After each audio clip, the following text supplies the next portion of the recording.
Okay, magandang umaga, magandang gabi sa inyong lahat, mga ka-Alpha Adventure Farms. This is JC De Guzman. Bago ang lahat, bago ko makalimutan, nagpapa-shoutout si Jonas Salazar. Kamusta ka, Jonas? Na-shoutout na kita, ha? Ayan. So ngayon, sa video natin ito, ito ay tungkol sa marami, no? May mga linya na tungkol sa pagpapailaw, pagpapakain. So, i-focus na lang natin sa dalawang bagay, pagpapailaw at pagpapakain. At ito naman ay galing kay Chris De Los Santos. Ayan. Nag-comment siya dun sa aking YouTube video na ang pamagat ay anong gagawin kapag hindi maganong kumain ang mga bagong biling Rhode Island Red. At ito ang iniwang comment ni Chris De Los Santos. Babasahin ko. Yung Rhode Island Red ko pala, pinapailawan ko yung 100 square meters na naka-range net sa gabi. Mula 6 p.m. hanggang 5 a.m. Naggamit ang isang warm white na fluorescent. Hindi naman ganun kaliwanag kasi. Puro puno. Sobrang dilim. Lalo na ngayong maulan. Bukod kasi sa iba't ibang predator, kagaya ng daga, ahas at bayawak, para na rin, para na makita ko kahit may kaunting pagaspas man lang, sinisilip ko kaagad. Okay lang kaya yun? Yun ang una niyang tanong, Tapos may kakambal pa yung tanong niya, may kasunod pa.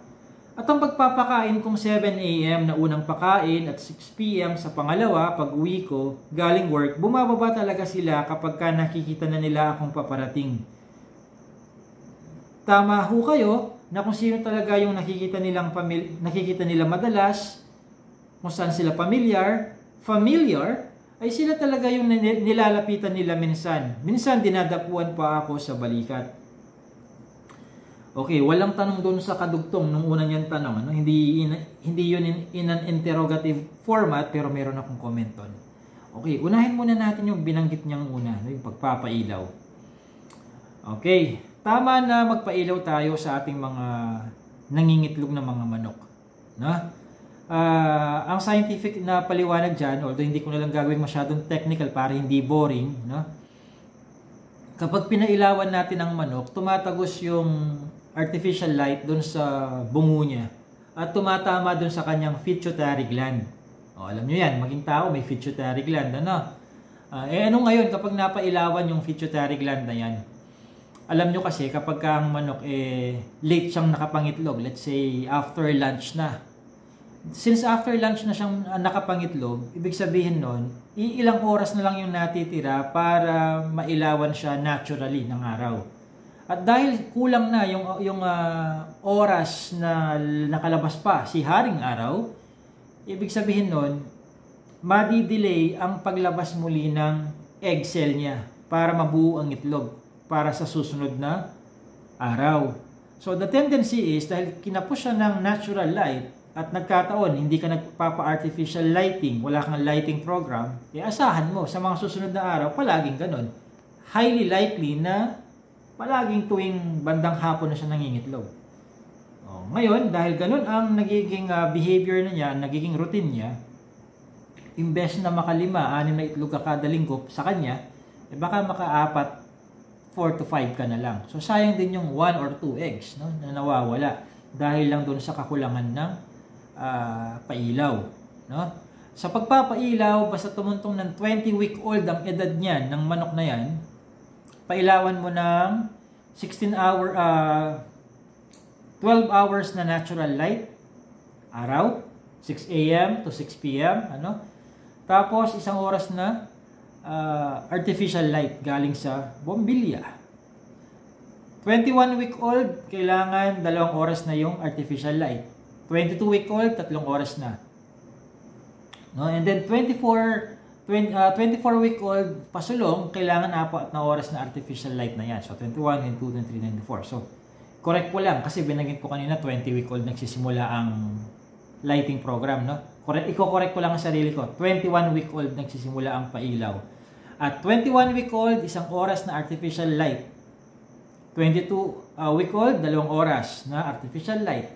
23-week-old, 3 oras galing sa artificial light. And then 24-week-old pasulong hanggang ikal na sila, 4 na oras galing sa artificial light. Okay? Ngayon, dito sa sinabi ni Chris, ang pagpapailaw niya sobra-sobra naman to. No? 6 p.m. to 5 a.m. No? 6 p.m. to 5 a.m. Lumampas siya doon sa recommended na duration lang ng pagbibigay ng artificial lighting. Kasi hindi rin maganda na sumosobra yan. Kasi nabe-break yung normal na resting hours or resting period ng mga manok. Kapag halos 24 oras na lang silang may liwanag. No?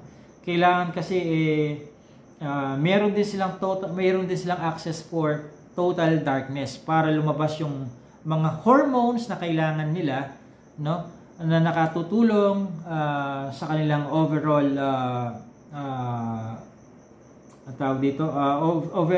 bodily development, hindi lang doon sa development ng itlog, no. Doon lumalabas yung mga hormones na kailangan.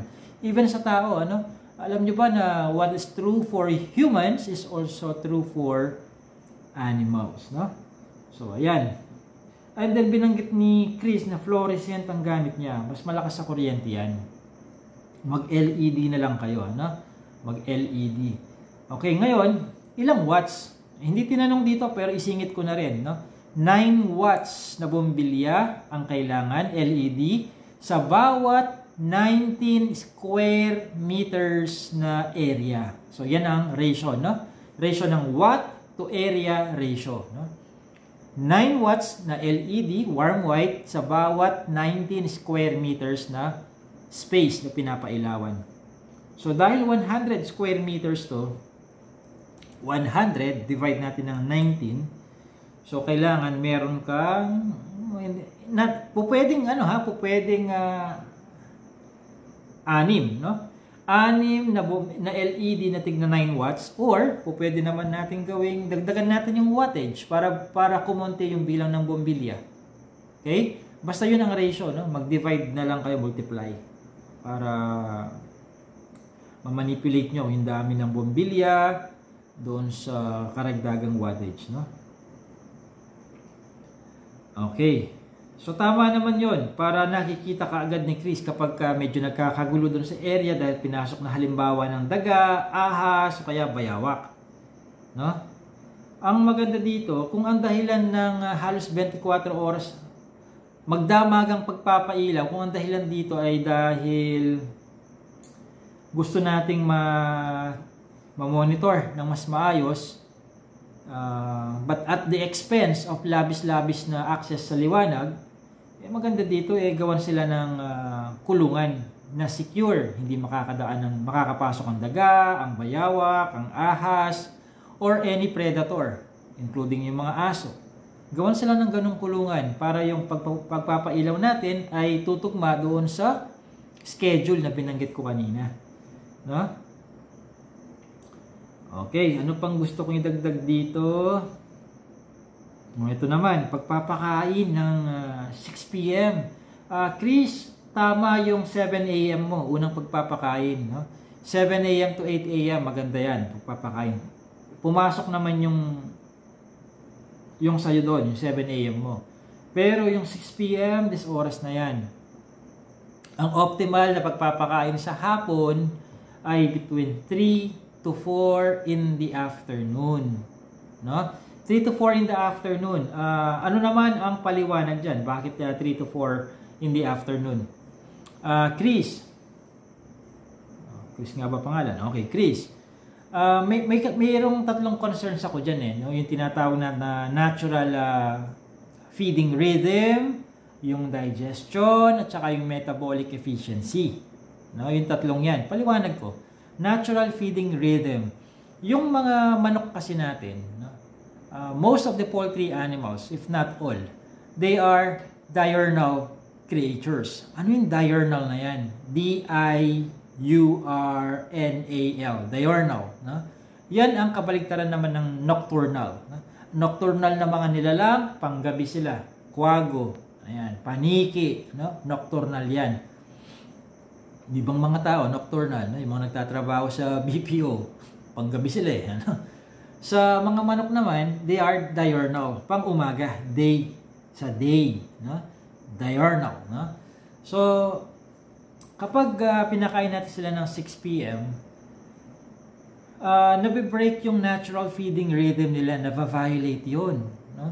At kapag nava-violate yun, tatamaan pati yung kanilang digestion, yung pwedeng magkaroon ng digestive discomfort. Bakit? Kumain sila ng 6 p.m. dahil gabi na,